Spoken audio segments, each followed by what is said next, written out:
Le risque d'hémorragie post-opératoire. L'intervention chirurgicale est associée à un risque accru de thromboembolie veineuse et artérielle. On sait également que l'arrêt temporaire du traitement antithrombotique entraîne une exposition accrue au risque de thrombose et d'embolie.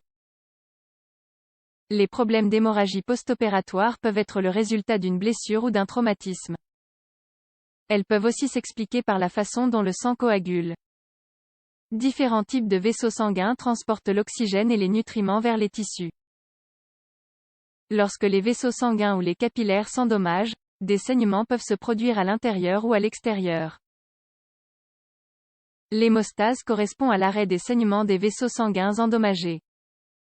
Les facteurs nécessaires à la formation d'un caillot sont les suivants. Plaquettes.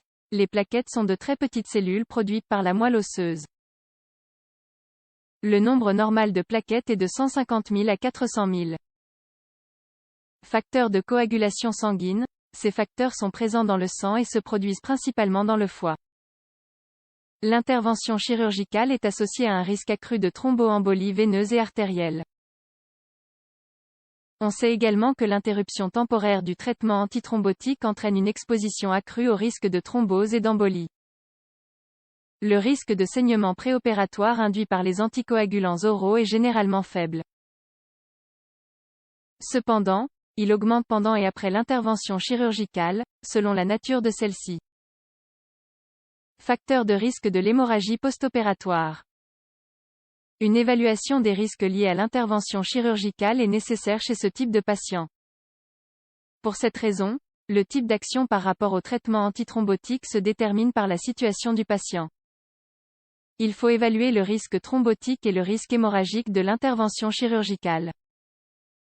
Le risque thrombotique de l'intervention chirurgicale compte du fait de la relation avec le risque accru de thrombose lorsque le traitement anticoagulant, antiagrégant s'interrompt. Dans ces cas, le traitement anticoagulant peut être poursuivi ou interrompu. La prise d'héparine peut aussi le remplacer, avant la reprise du traitement avec des anticoagulants oraux. Ceci s'explique principalement par l'immobilité post-chirurgicale, mais aussi par l'effet prothrombotique de la chirurgie elle-même. Hémorragie post-opératoire. L'hémorragie majeure se définit comme une hémorragie nécessitant une transfusion de plus de 2 unités, une seconde opération ou qui provoque un saignement dans la cavité intracrânienne, intrathoracique ou péritonéale. L'attitude à l'égard de toute complication hémorragique dépendra de l'importance et de l'emplacement du saignement. Elle dépend également du niveau d'anticoagulation. Les hémorragies majeures se définissent également comme des hémorragies mettant la vie des patients en danger ou mortelles. La probabilité de saignement conditionnera également la reprise du traitement antithrombotique post-opératoire, car le début de l'anticoagulation se différera en cas de risque élevé de saignement. Si l'anticoagulation est supprimée pendant plus d'une journée, l'héparine devrait être envisagée. Reprise du traitement anticoagulant après une chirurgie. La reprise du traitement anticoagulant après l'intervention chirurgicale ne devrait pas commencer avant 2 à 3 jours après l'intervention. Cependant, il faut toujours le faire après consultation avec le spécialiste. L'utilisation de doses thérapeutiques commence après 48 à 72 heures et ne devrait pas avoir lieu après un saignement post-chirurgical continu. Chez la plupart des patients traités à la fois par la warfarine et l'acénocumarol, on peut reprendre le traitement la nuit du jour de l'intervention. Cela peut être le cas tant qu'il n'y a pas de complications hémorragiques.